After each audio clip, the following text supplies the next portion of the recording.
I'm Father Brannen. I'm the Vicar for Priestly Life and Vocations here in the Diocese of Savannah. Bishop Parks has given me a new title that includes care of our seminarians and walking with them, accompanying them is the word Pope Francis likes to use, which means just walking with them through their journey and through their growth, challenging them to become the men and the priests God's calling them to be. Working with a group of 7 very wonderful priests in our 7 deaneries, our deanery vocation promoters. And so I lead that team in working with young men in our parishes and schools who could be called to become priests. Working with young men in the diocese who God might be calling to become priests, to provide discernment opportunities to help those young men know if the Lord is calling them to at least go to the seminary and give it a try. I also work with our young priest, priest 5 years ordained and younger. So we meet annually and just talk about how things are going. It's a hard transition to move from seminary to life as a priest, out in the parishes. Fraternity is so great in the seminaries. You get out in the parish and it's a lot of hard work. And even though you love the people of God, it's a big jump. And so helping our young priests to land softly in the parishes and to do well is part of my job. Another part of my job is to be a part of a team that helps take care of our retired priests and whatever their needs are, as many of them have served so valiantly and generously for 50 years, our diocese, and they deserve to be cared for. And so we try to walk with them and very respectfully be with them as they enter this time in their life. It seems like the Lord has orchestrated my life in this direction. I've always worked with seminarians and with priests, doing spiritual direction for seminarians and priests, as well as doing retreats for seminaries and priests. I've been out of the Diocese of Savannah, though I'm always a priest of Savannah, which I'm very proud of, and I love my diocese very much. But I've been, just the way the Holy Spirit orchestrated my life, on special assignments. So I've worked, at Mount St. Mary's Seminary up in Maryland for 6 years as the vice rector there. And then I've worked at the Josephinum in Columbus, Ohio I was the spiritual director of the house there. And I really enjoyed that work, working with seminarians from all over the country. It gave me a great experience of the larger church, the universal church. And I hear about all the different dioceses and the issues that each diocese has to confront to bring the gospel and the fullness of God's truth and love to people. Today we look for young men and future candidates for priesthood. We just want healthy, normal men. So we want them to love the Lord, to love the church, men who go to Mass, who pray, men who are just healthy in every way. We don't have to have a man that already wants to become a priest. We just want men that are open to God's will, who love the Lord, they believe in Jesus and in His kingdom. So today especially, we need, man has to be intellectually able to do master's level, college level, and master's level academic work. So we have to have men that are capable academically of learning theology.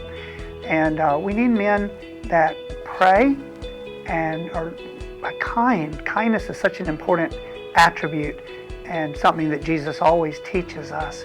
The truth can be hard, and we have to bring it to God's people with kindness and gentleness. And we need leaders in the church as well. We need men that are able to, evaluate the situation in our world and how do I bring Jesus Christ and His truth to the world today, post-Christian culture.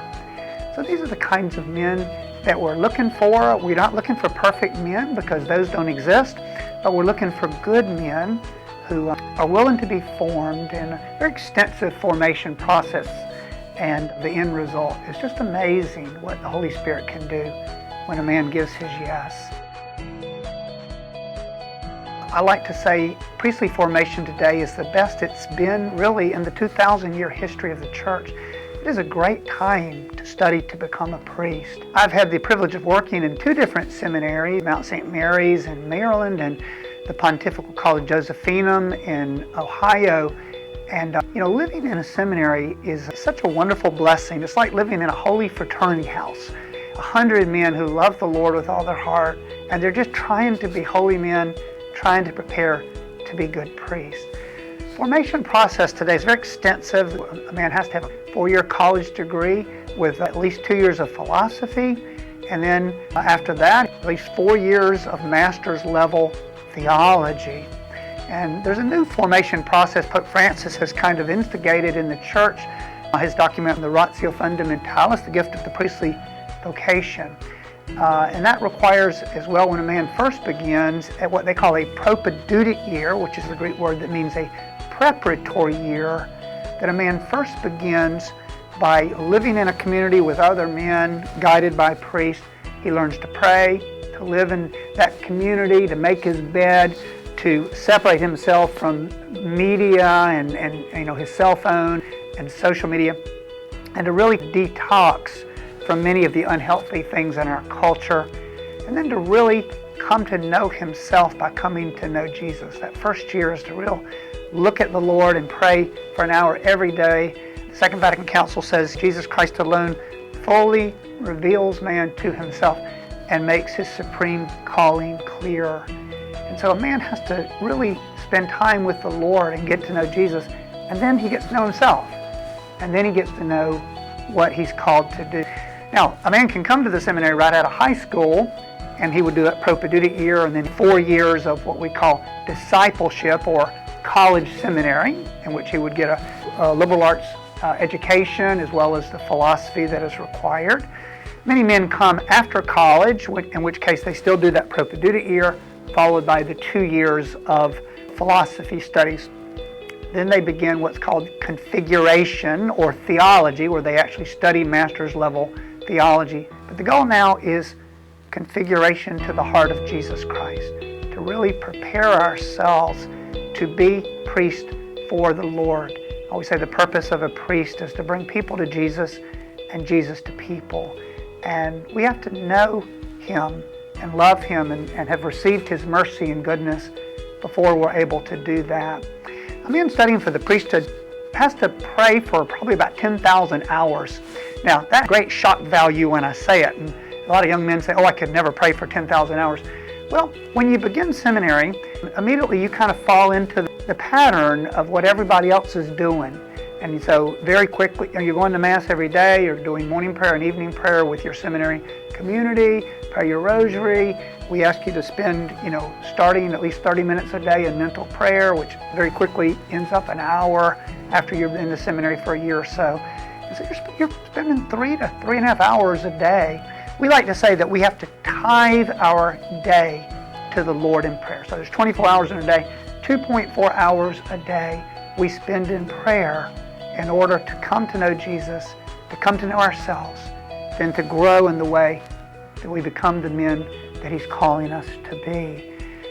A man's going to have prayed about 10,000 hours before he's ordained a priest. And his heart has changed. You can't hang out with Jesus very long without becoming like him.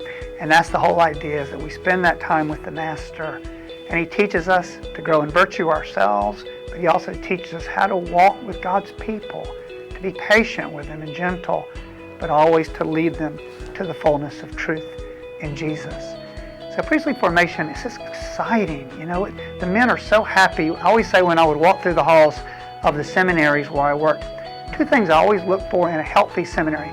Number 1, every time I look in the chapel, there are men in there praying before the Blessed Sacrament. I'm talking about night and day. And number 2, when I walk through the halls, I always hear the men laughing. They're so joyful, they're happy, because they're really accomplishing that purpose of their life, to become the men that Jesus is calling them to be, and please God, to become the priest. So if a man's thinking about going to the seminary today, it is a great time to go. Priestly formation has never been better. Bishop Parks and I have discussed our vocation situation here in the Diocese of Savannah, and we believe that we need, as a goal, to attain and maintain a group of about 30 seminarians. And if we can have, with the normal attrition rates, the guys discern they're not called to be priests or for different reasons, the normal attrition rates, if we could maintain 30 seminarians, then we would be ordaining 2 to 3 new priests on average every year. And for a diocese our size, the Catholic population, the number of parishes, that would really suffice to maintain our present ratio of priests to people with the normal growth rates that we have in our diocese. We are going to begin our vocation program this year with a called by name program, and that program will be in the month of October in all the parishes of the diocese.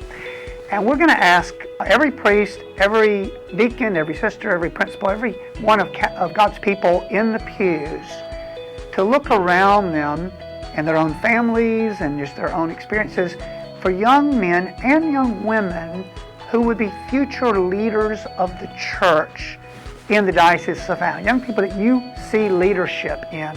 Just people, maybe they're servers or they're in the youth groups and they're helping lead retreats.